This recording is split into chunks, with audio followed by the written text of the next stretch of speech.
Hello from Canada, Smitty here.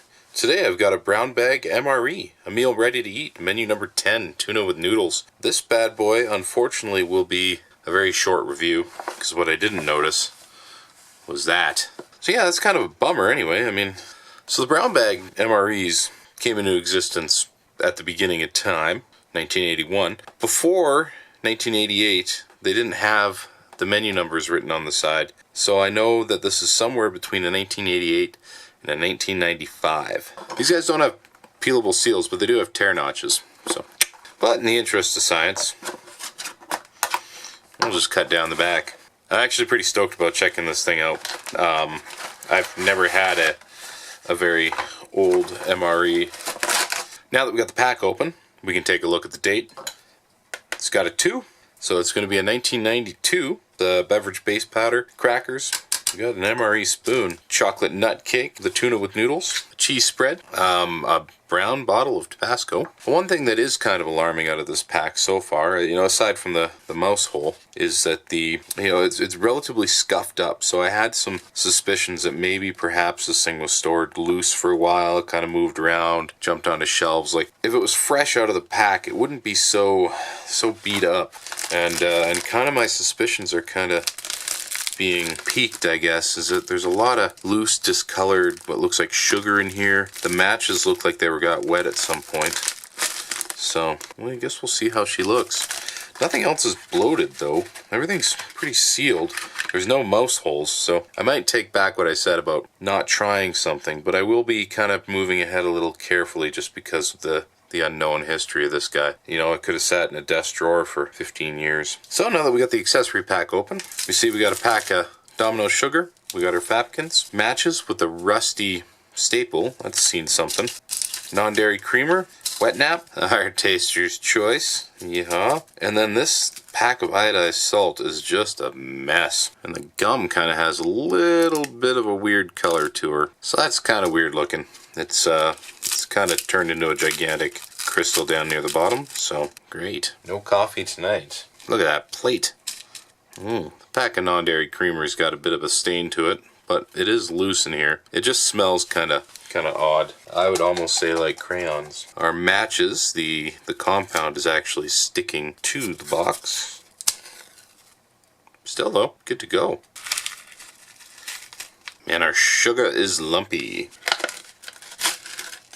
Crackers are relatively intact, so at least this thing wasn't dropped out of a moving truck. I actually dig the color that this thing comes in. That's cool.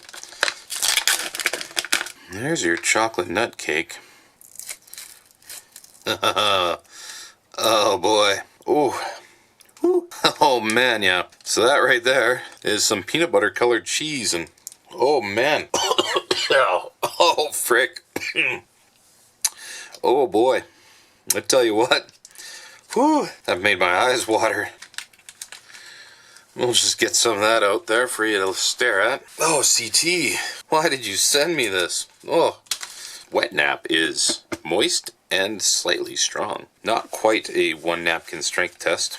Just trying to get some of this cheese off of here. I usually save these just to keep in the car or something for the emergency. That way you don't have to lose your socks. The absorbency is moderately alright, apparently.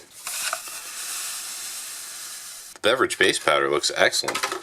There we go. Half a canteen cup. Now for our main. This one doesn't come with an FRH. We'll just try it as intended. I'm not going to heat this up. Probably not going to eat this looking at the damage the rest of this is.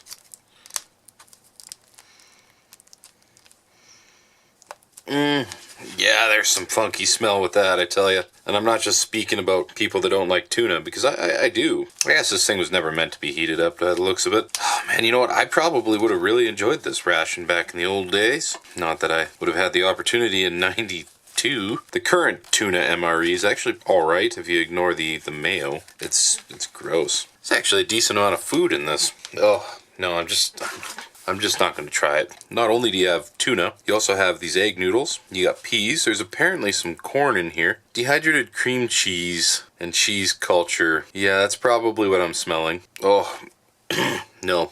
Sometimes you just got to trust your nose. I was willing to give this a shot, but there's just too many weird things pointed out. The one thing that is good...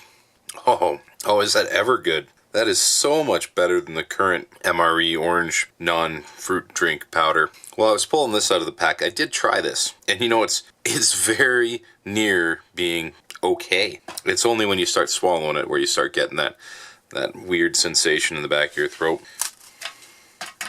These things are nice and crisp still. Yeah, they got a good bite. The only problem is that you can definitely tell they're old. Still edible. Still surprisingly edible. This guy's out of an ORP. This one's out of our MRE. Just a slight change in the color. Oh man, jeez, that cheese. That smells like boot cheese. You know, 20 some odd years ago, I would have been all up in this. This would have been excellent. Like, I'm staring at that and that looks great.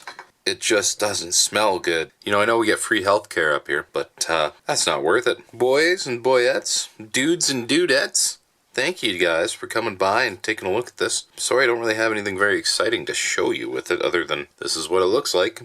Don't eat it. And folks, that ration meetup's coming up real quick.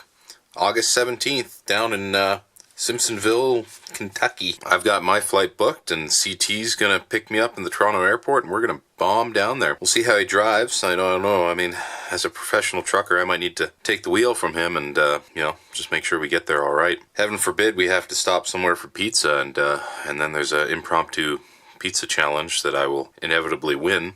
That's neither here nor there. And definitely don't go and read his comments down below because he's probably lying to you. Right arm, folks. Take care.